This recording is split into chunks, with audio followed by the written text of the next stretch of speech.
Ich verstehe die Frage nicht, beziehungsweise halte ich für eine Unverschämtheit. Also ich meine, das ist diese alte Vorstellung, dass wir keine Unistadt sind.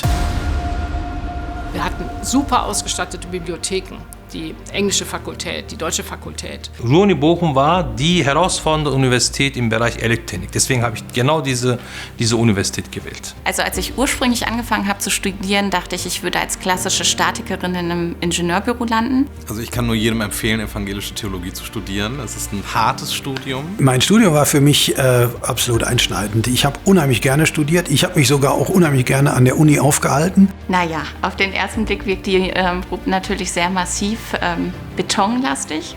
Ich glaube, die Ruhr-Universität in Bochum, das muss man wollen. Wenn man sich dann entweder in das Mitte-Parkhaus verirrt hatte oder viel öfter habe ich im Westparkhaus geparkt. Damals waren noch keine Schranken da und so. Also, dass man 3 Stockwerke über sich hat und trotzdem kommt der Regen durch. Ich erkenne meine alte Wirkungsstätte nicht mehr wieder. Da sind neue Gebäude aufgetaucht. Es gibt plötzlich GD. Ich finde es ja absurd, dass ausgerechnet die Geisteswissenschaften schwarz-gelb angestrichen wurden. Ne? Davon mal ganz ab. Ich kam von Rot-Weiß Essen her. Das ist heute, ja.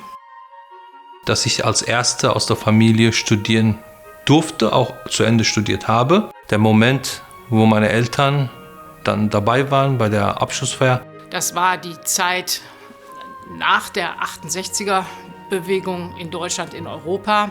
Wir fingen damals auch an, Studierende zu sagen, also das ein bisschen geschlechterneutraler zu halten. Das wollen mir heutzutage viele Leute nicht glauben. Und dass niemand mehr Ingenieurwissenschaften studieren wollte, weil alle arbeitslos waren, habe ich gesagt, man muss dann studieren, wenn niemand studiert. Wir waren zu 60 damals. Ich habe 2008 angefangen zu studieren und wenn man sich mal zurückerinnert, das war die Zeit der Weltwirtschaftskrise. Ich bin nicht als politischer Mensch geboren, meine Eltern sind nicht politische Menschen, aber ich glaube, wenn man sich mit diesen sozialen Verhältnissen auseinandersetzt, kann man nicht anders. Sei es jetzt in einem Verein aktiv sein, ehrenamtlich Menschen unterstützen, sei es nur 1 Stunde in der Woche oder im Monat, das macht überhaupt nichts, also das sollte man mitnehmen. Die Bildung, die schulische Bildung, aber auch die Bildung an der Uni Bochum hat mein Leben sehr, sehr verändert.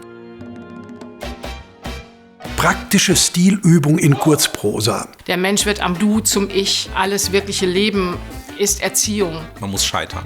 Man muss lernen zu scheitern. Weibliche Vorbilder gab es ehrlicherweise wenige.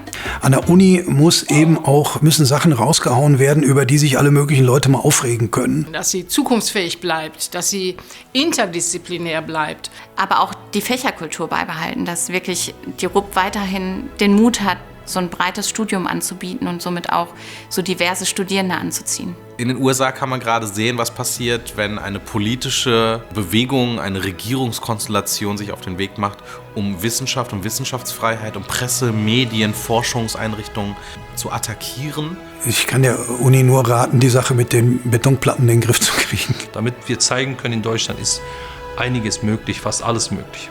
Die Gleichberechtigung von Frauen, die wir ja noch immer nicht erreicht haben und sie wird heute in Frage gestellt. Und ich wünsche allen denen, die Entscheidungen treffen müssen, Mut und Weitsicht. Das sind noch nicht alle Geschichten. Auch eine ich war mal Zählkandidat für die Wahl zum Studierendenparlament. Das war wie Grand Prix de la Chanson d'Eurovision. Vor mir saßen so Typen, da stimmten auch die Klischees. Und die haben sich alle Ergebnisse, das war 1991 oder so, in so einen frühen, tragbaren Computer eingegeben. Und dann haben die sich das in einem Kuchendiagramm darstellen lassen. Um 4 Uhr morgens war dann der Höhepunkt erreicht, die Auszählung war durch und dann wurde doch kräftig die Internationale geschmettert.